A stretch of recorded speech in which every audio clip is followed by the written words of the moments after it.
Ms. Jessica Tan.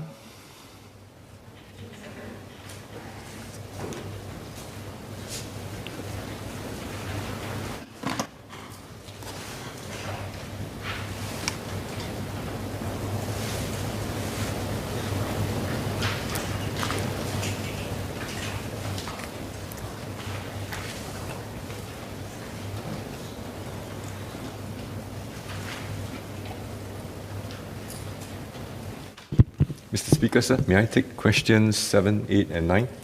Yes, please. Ms. Jessica Tan and Mr. Pritam Singh asked about the restricted inflow of workers and what we're doing to support businesses affected by these restrictions. Businesses have indeed been affected quite badly, particularly with the construction, marine, shipyard, and process sectors being the hardest hit, as they rely heavily on migrant workers for jobs that few locals would want to work in. In 2020, the number of work permit holders in these sectors, the CMP sectors, declined by nearly 60,000, or about 16%. We're very mindful of the manpower crunch that these firms face today. Besides providing financial relief to help them, we are also taking steps to alleviate the manpower shortage. From November 2020 right up to April 2021, we granted entry approvals to an average of 5,100 S-Pass and work permit holders per month. However, restrictions on inflow of workers from higher risk countries is likely to persist for some time. This is as the size of the inflows coming in has to be reduced when the COVID-19 situation deteriorates in these source countries from where they come from. And we can only increase these inflows when the situation in these home countries improve, because this is the only way we can ensure the safe inflow of the workers whilst managing and mitigating the risk of transmission in our community. So to help businesses tap on workers from other countries, the government recently announced that we are increasing the existing foreign worker levy rebates for work permit holders in the CMP sector from $90 to $250 per work permit holder per month. And this will last from May this year till December 2021. Employers can make use of these rebates to bring in workers from alternative sources, such as China, where the workers are generally higher skilled, but at the same time, they also command higher wages. MOM and BCA also recently announced a temporary scheme to allow these new work permit holders from China to obtain their skills certification in Singapore, since some of the overseas testing centers in China have not resumed operations. BCA and EDB will continue to engage firms, and we will continue to review if additional measures are needed to help the CMP sectors through this crisis. In the meantime, we encourage businesses to retain their existing migrant workers and tap on other workers that are already here in Singapore. Mr. Leong Man Wai asked if the non-resident employment decline in 2020 of 181,500 was matched by the decline in total population of non-residents within the same period. The answer is yes. He also asked about repatriation arrangements.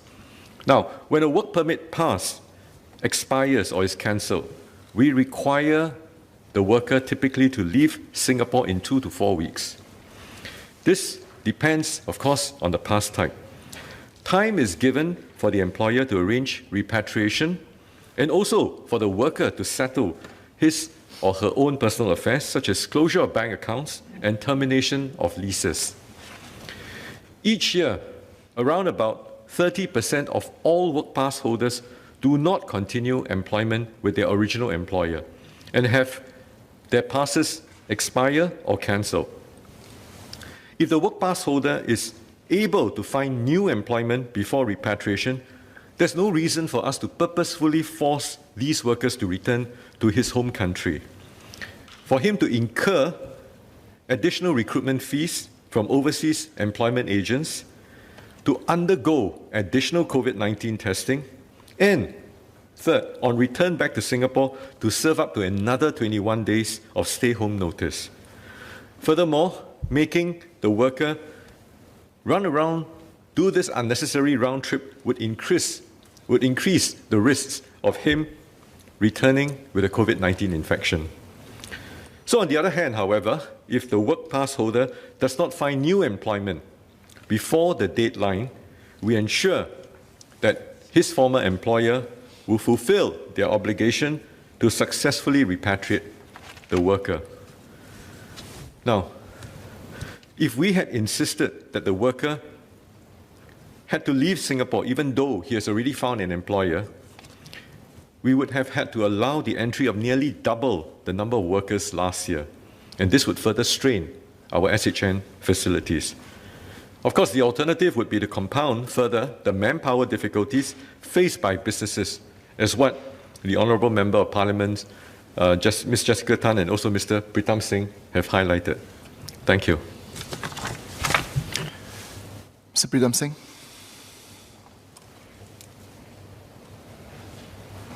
Thank you, Mr. Speaker, and thank you to the Minister for replying the PQ. So, we've heard about anecdotes of companies applying for entry permits for their workers 30, 40, almost sometimes 50 times for one IPA. It sounds like a large number. Of course, the companies get frustrated, but on the other hand, there's also an acknowledgement that the government has to control the COVID-19 situation as best it can. So it's a very fine balancing act. Nonetheless, I have three supplementary questions for Minister. First, how long is MOM proposing to extend the IPA of work permit and SPAS holders, respectively, in view of their repeated unsuccessful entry pass applications? I understand MOM extends it one time as a given. That means if the IPA is for 3 months for the work permit holder, MOM will extend automatically. Is this going to continue? The second question is, would MOM be amenable to reimburse IPA application fees if, for whatever reason, the company decides, or the applying company decides, look, I don't think this is possible to continue with this uncertainty. So would MOM consider to reimburse the IPA cost if the entry pass just does not come through? The third question pertains to the list of source countries, the second part of my two-part PQ. Some contractors have suggested non-traditional source countries like Vietnam as a potential source for workers. I know there's a long tail to this. It's not a case of just getting a person from any country. There's a whole process of training and so on and so forth. Would this be something the ministry would look into? Thank you.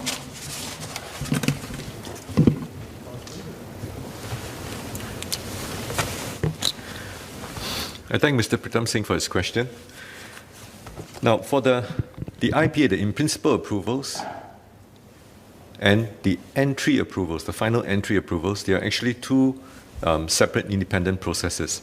Now, obviously, we do receive and we do give out a lot more IPAs, a lot more in-principle approvals than the entry approvals. Now, one of the key challenges of this pandemic is the fact that the situation is extremely fluid and dynamic. Why do I say it's fluid and dynamic? Because a lot of it from the source countries in which we have our workers come from, the situation back in many of these source countries, I think you've seen in the news, have been, what we are seeing is successive waves of infection. So as a result of that, you find that at the point of application of the in-principle approval, as long as it fulfills the requirements of what we have in terms of what's needed for them to come in, we grant the approval. But how we regulate the control in terms of the onboarding of these migrant workers coming into Singapore, we use it via the entry approval route. And that is dependent on our risk quota, which we are able to accept.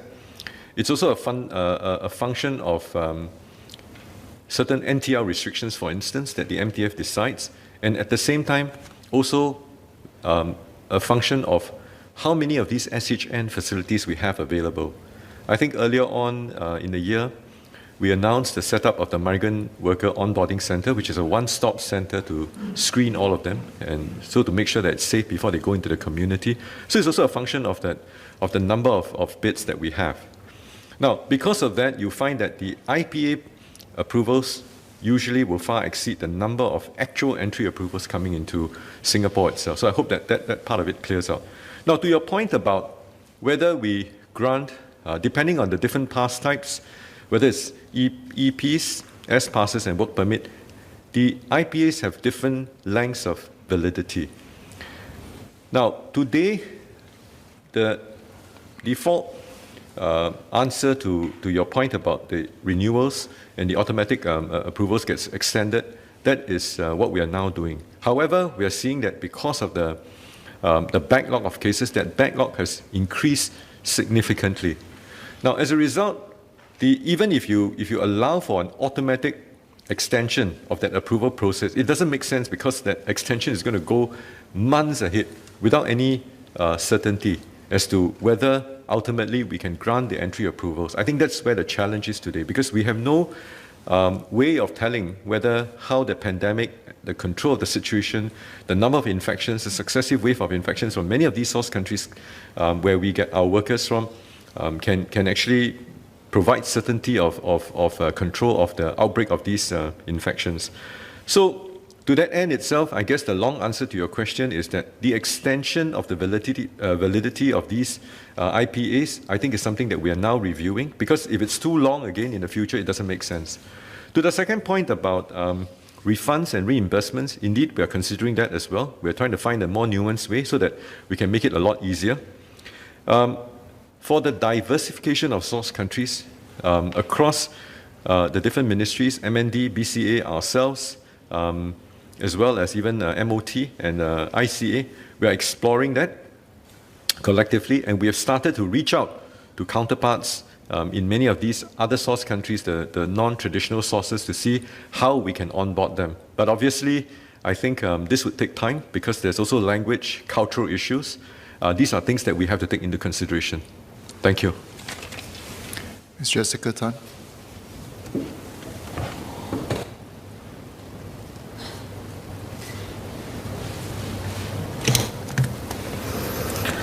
I thank Minister for his response. I do have just one supplementary question. With regards to the industries, I know that the marine, construction and process industries have been most impacted, but I'm also concerned about actually the small and medium enterprises in terms of the services and the ability to continue to operate outside of these industries, because there are some jobs, especially for work permit holders, that many of these SMEs are facing in terms of the ability to renew their work permits, as well as to get sufficient workers for jobs that they're finding hard to fill, even as they look at alternative sources in Singapore. So my question to Minister is that in terms of the extensions for existing work permit holders or S passes for workers in Singapore, can that be considered, especially for the SMEs, because one or two worker makes a big difference for them in terms of their ability to continue to operate?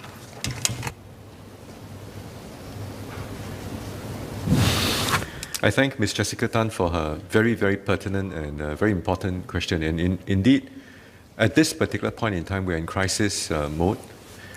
All of the appeals that come from all sectors, we will consider and we will review them. I think that is the reassurance that we can give. Now, on top of the appeals to grant extension, I think we should also take note of the tremendous slew of measures, the sort of measures that the government has put forward to support SMEs. I think in the form of the job support scheme, the job growth incentive, targeted at seeing how we can actually improve. And on top of that, I think we've got quite a number of other schemes to try and support generally our entire economy and our industry. So it is not just one aspect of measure to help the SMEs itself. I think Ms. Tan would be comforted to know that the government has also put in a very comprehensive set of measures to help support them as well. Thank you. Mr. Leong Ma Wai.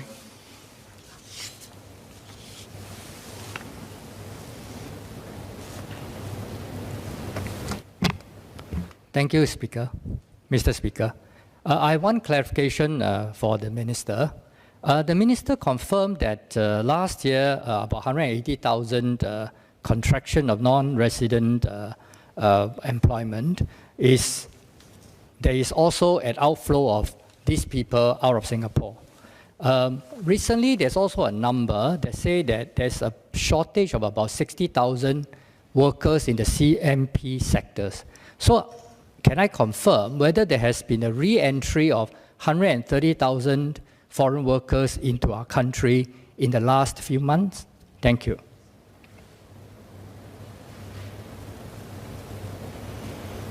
I thank Mr. Leong for his question.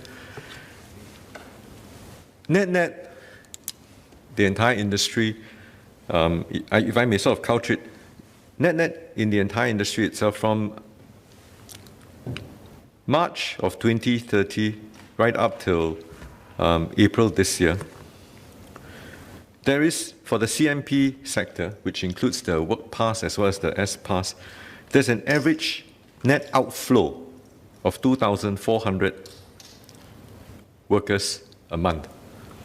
If you just take construction alone, the net outflow is about 1,800 per month. Now, for the services sector, which we sort of follow through, we are about 42,000 lower than last year, same period, that means March 2020.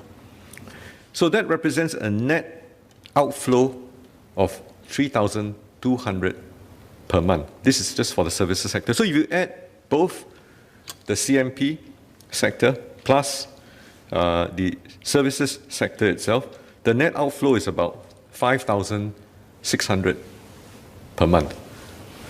Now, from November last year to April this year, when we started to resume to open up inflow of workers coming in to support our severe acute shortage in all of our industries, on the average per month, as I've alluded to in my earlier statement, 5,100 workers came in for that few months. Now, we could not sustain that inflow because of the fact that, as I've said, that the situation is very dynamic and very fluid. The moment in many of these source countries the infection rates went up, we had to throttle the number again. So I hope that gives Mr. Leong a sense of how acutely or how grave the shortage of workers today that exists in our industry. Thank you.